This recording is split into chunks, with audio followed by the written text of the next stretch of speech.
नहीं जो खाली देखा बस तो कर ये तो पसारी माताजी मुकी लो गोडी भरी बोले चलो भाई બધા યાદ કરતા ચલો पहला साइड ना करो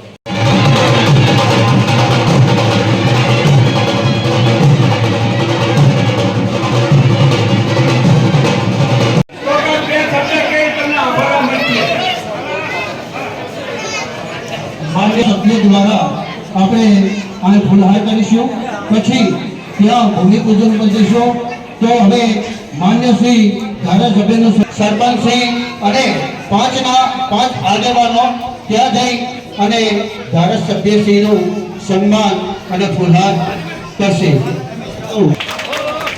ए फोन ले लो ए भाई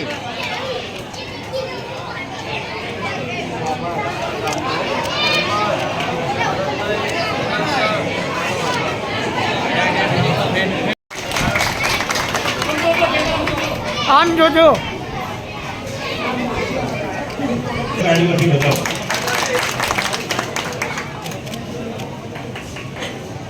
તેમના પ્રમુખનું સારું ગાડી સન્માન કરી આપણે ગાડીમાંથી બતાવો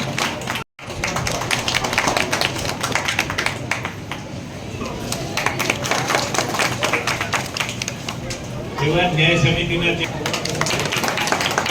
તમારા ગામના વતની તાલુકા પંચાયતના ઉપપ્રમુખ એવા જ આપણા તાલુકા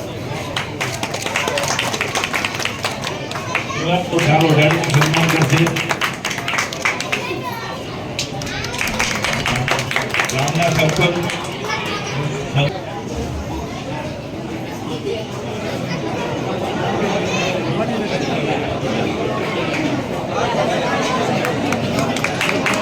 એવા આપણા કિસાન મોરચાના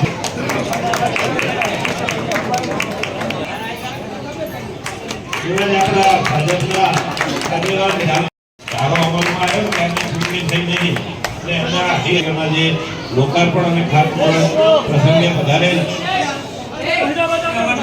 જય જય શ્રી રામ। આજે માનપુરા ગામે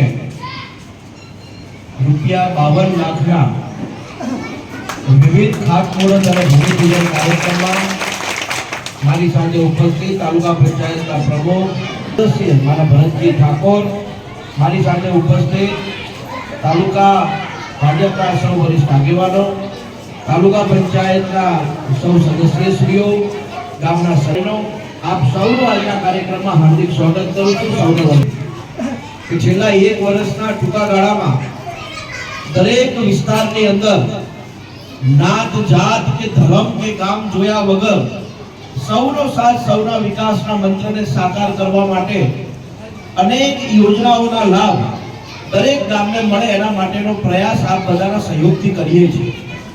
અને આજે માનપુરા ગામે આપણે કુલ ₹52 લાખ વિવિધ કામોનું લોકાર્પણ અને ભૂમિપૂજન પણ કરવાના છે, જેમાં અમે અત્યારે રૂપપરામાં જઈને આવ્યા જ્યાં ₹22 લાખ પાણીના બોરનું અમે લોકાર્પણ કર્યું અને સુંદર મજાનું ચોખ્ખું પાણી બોરમાંથી અમે લોકો સ્વિચ ચાલુ કરીને શરૂ કરાવ્યું।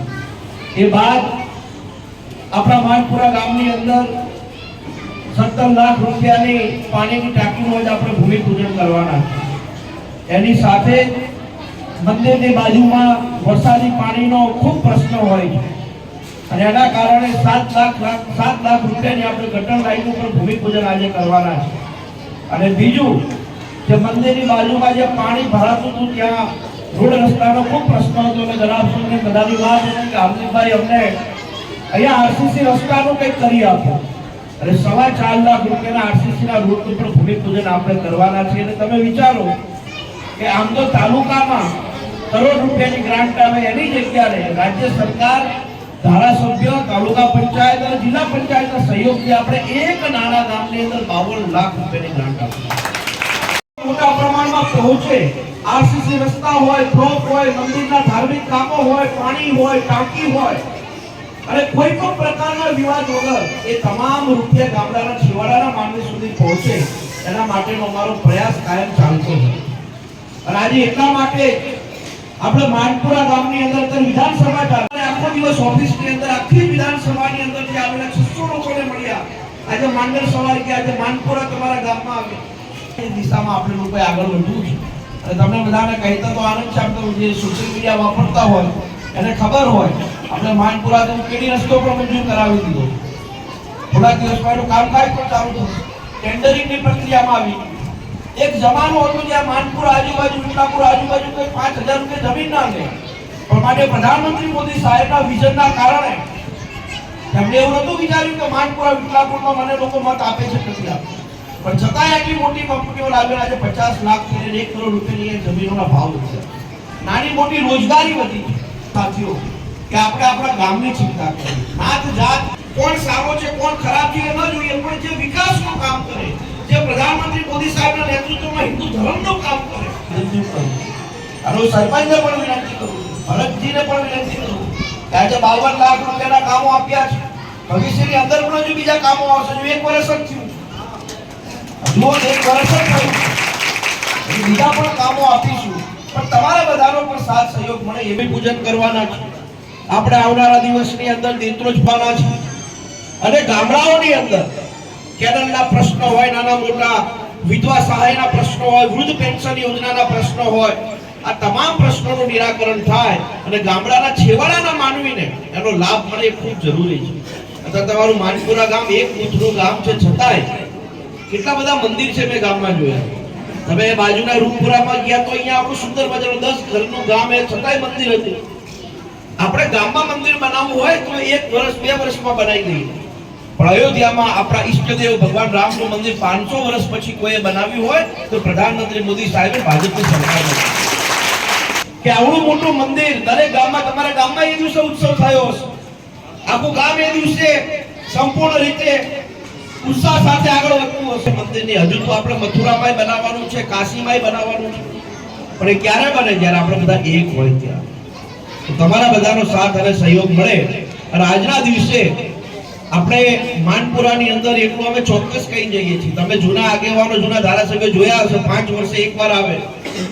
1 વર્ષ થયું છે, 52 લાખ રૂપિયા લઈને અમે આવ્યા, ફરીથી હજુ આવીશું. 5 વર્ષમાં તમારા ગામમાં 1.25 કરોડ રૂપિયા આવે એવો અમારો પ્રયાસ રહેશે.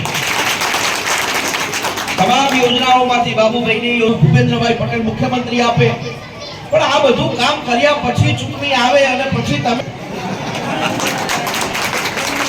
એ વખતે તમારે અમારું ધ્યાન રાખવું પડે ને બાબુલાલ સરપંચ.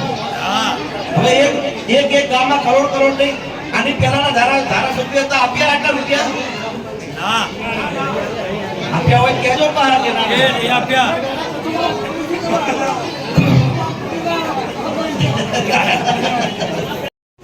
આજે માનપુરા ગામે વિરંગામ વિધાનસભા સીટના આપણા ધારાસભ્ય હાર્દિકભાઈ પટેલ, માંડલ તાલુકાના પ્રમુખશ્રી, જિલ્લા પંચાયતના સદસ્ય બાબુલાલ, હોદ્દેદારો, સનિષ્ઠ કાર્યકરો અને ગામજનો, ભાઈઓ અને બહેનો, આજે આપણા માણિકભાઈ પટેલ સાહેબ આપણા ગામે પધાર્યા એ બદલ આપણે એમનો ખૂબ ખૂબ આભાર માનીએ છીએ. બોલો ભારત માતા કી જય.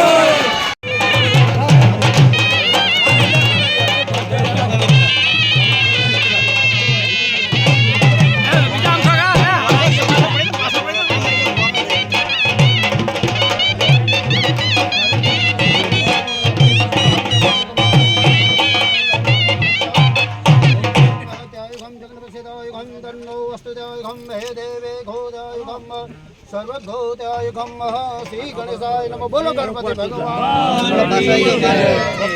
महाकायं सूर्यकोटिं समप्रभं निर्विघ्नं कुरु मे देव. शुभ कार्ये सर्वदा.